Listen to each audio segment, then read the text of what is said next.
Welcome back to the Fishing Doctor's Adventures. It's a rainy day today, soaking wet.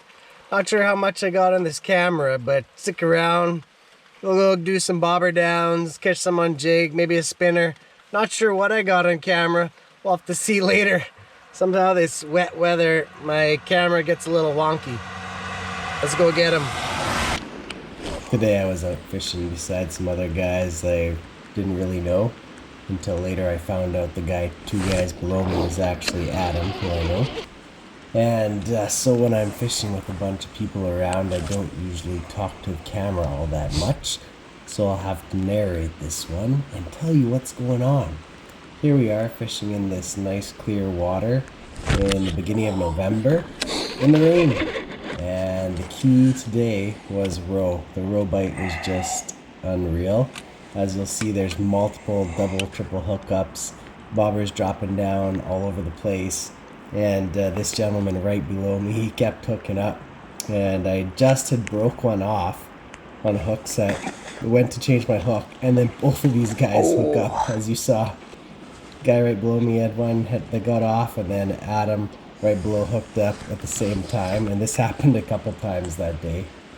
So I was getting baited up with a roe. And the egg loop knot hooked back up, and look at that. Buddy right below me hooked up again. It was just lights out action. The fish were stacked in there and were being very cooperative.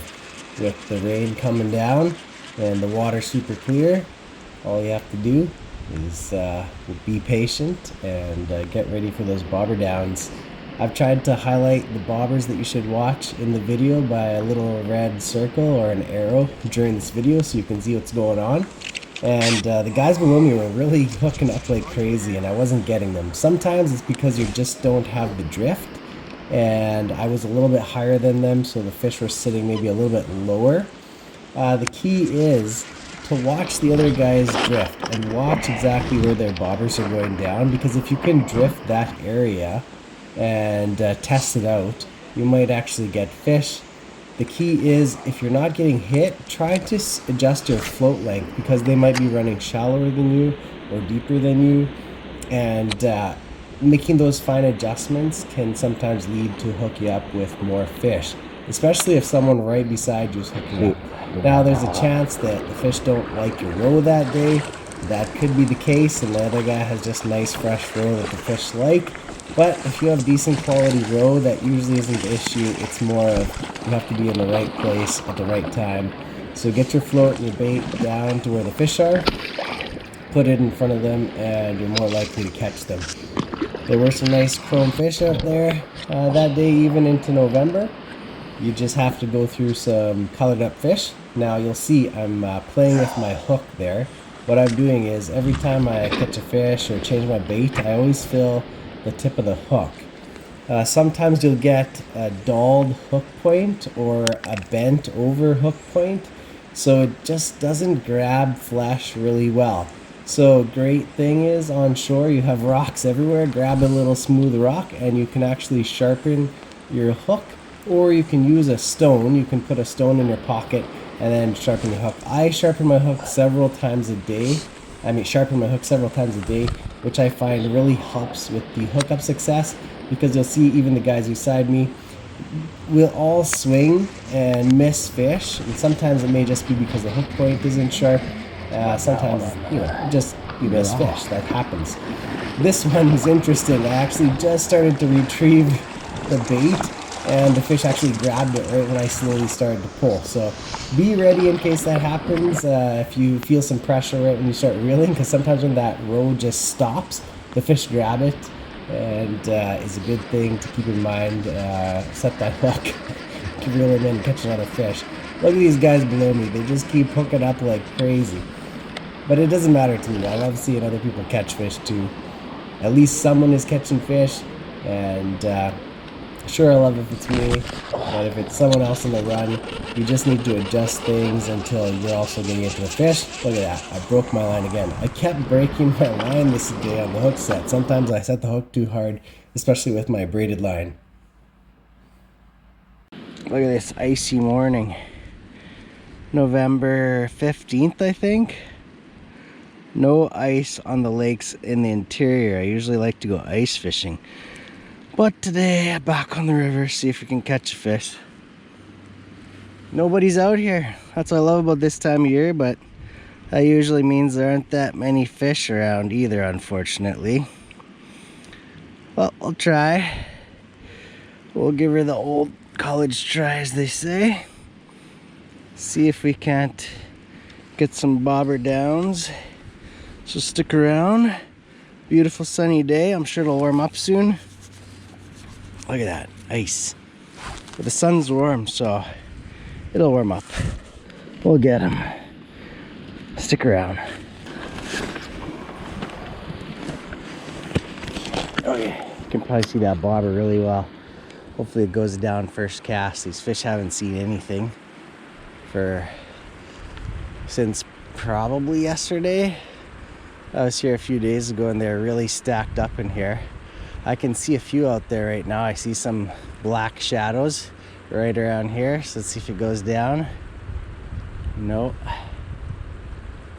It's okay. We don't want the black shadows. We want the ghosts, the silver ones. Black ones are getting a little old. It's a beautiful tail out here.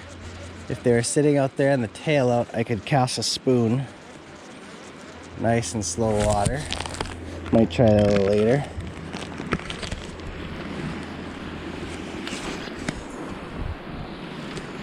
Working the run. Cast it a little further this time.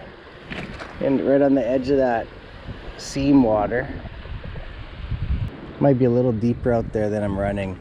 So if running it shallow doesn't work, then I adjust the depth, drop it down a bit more, and see if anything bites. A little bit further into that water.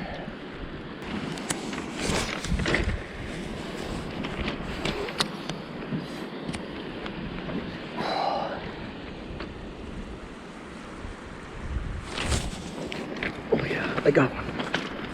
Oh man, that was a good hit. Bobber just went down insane. Hopefully I don't lose this one. Take more to the beach. Oh, it's a nice looking one.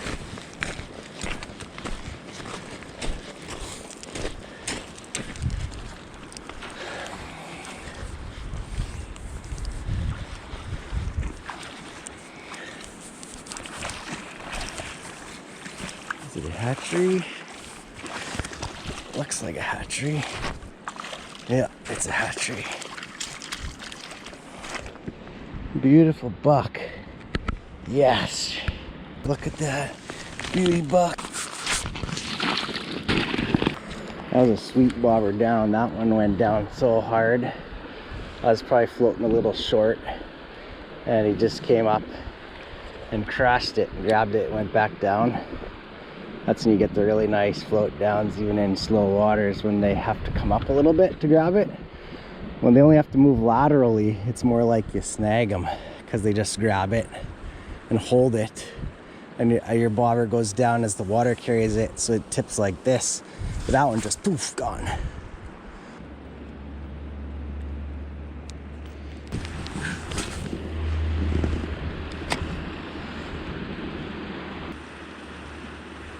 Oh, he came right into,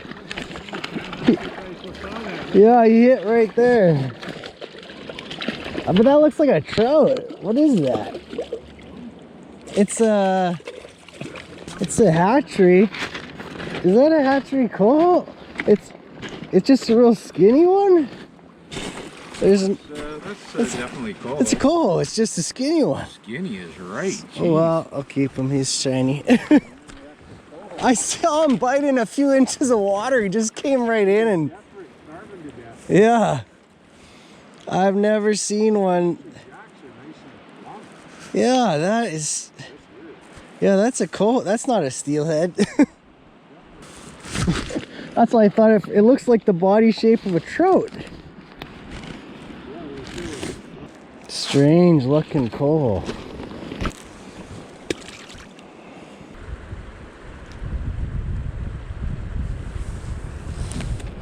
Oh, I thought that was bottom, it was a fish. Well, the float started going down slowly. I thought it was just my weight on the bottom, but then when I set it, it was jerking. When the water's going so slow like that, sometimes it doesn't go down fast. Oh, there we go. Fish on. Fish on. Fish on. This colored up one.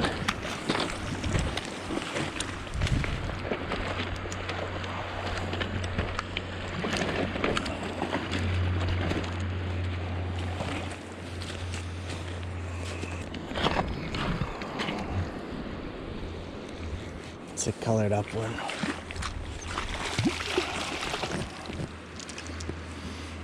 Try to get him a little bit more silver than that. There we go. Got another hatchery coho, but she's a little dark, so I'm gonna let her go. Take the hook out.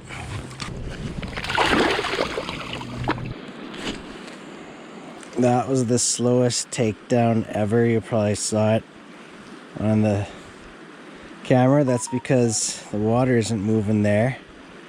They're just sitting there, so she just grabbed it and was holding on to it. It was cool to see. Hook up a nice female that's released and gonna be able to spawn. Let's try that again. See if it works again. Just casted it into there and let it slowly drift. If there's a fish there to eat the roe, they will. Ouch.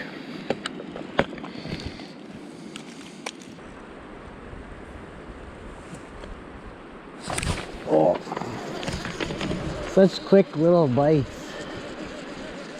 Some jacks in there, I think, and they just...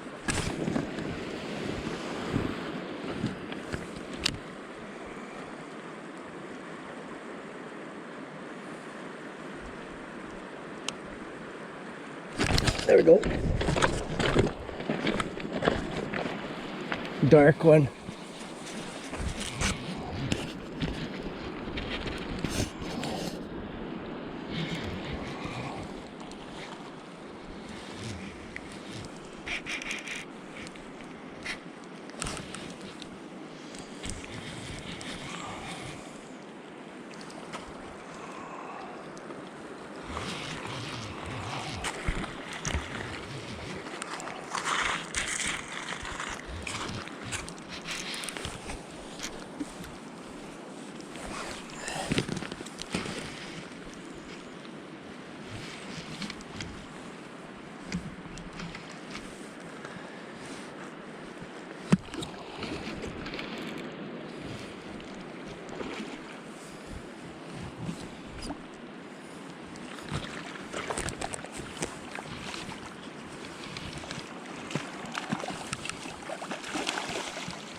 That's a big one. Oh yeah, I'll let you go. Just chill. Oh.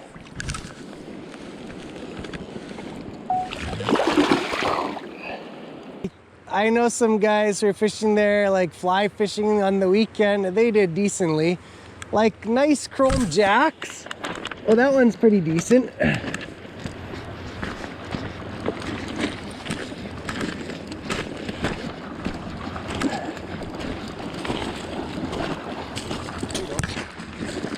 We'll see. That's a nice one. Is it a hatchery or a wild? Well, I can't see it out of close. Yeah. No, I don't see it though.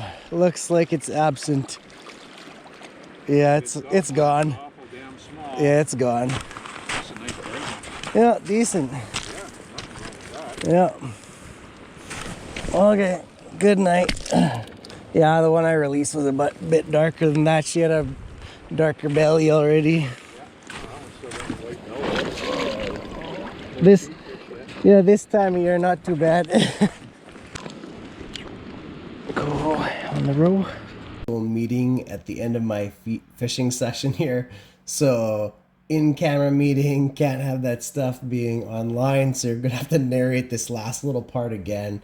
When the sun went behind the trees, I could still see the fish were hanging out there in this deeper pocket of water, and they stopped hitting the roe. I tried beads, nothing was working.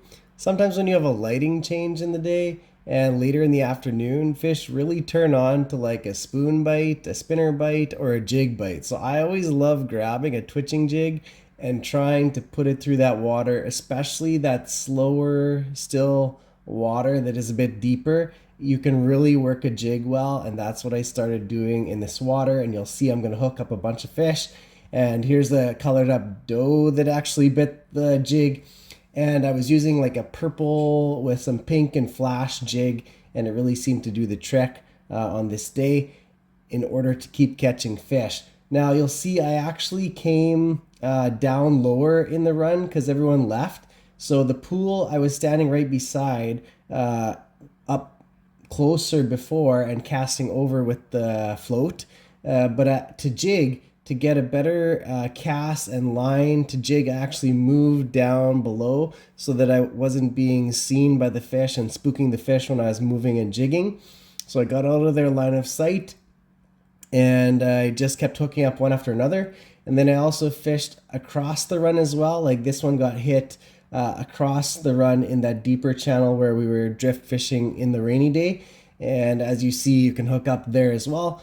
This is a great run and a good example of where you can fish jigs, twitching, and sometimes the fish pop off just like that. But we had a great day out on the water. Check out these nice 4 salmon that I caught November 15th. Not too bad, some nice chrome ones and a funny looking skinny coho like I've never caught before.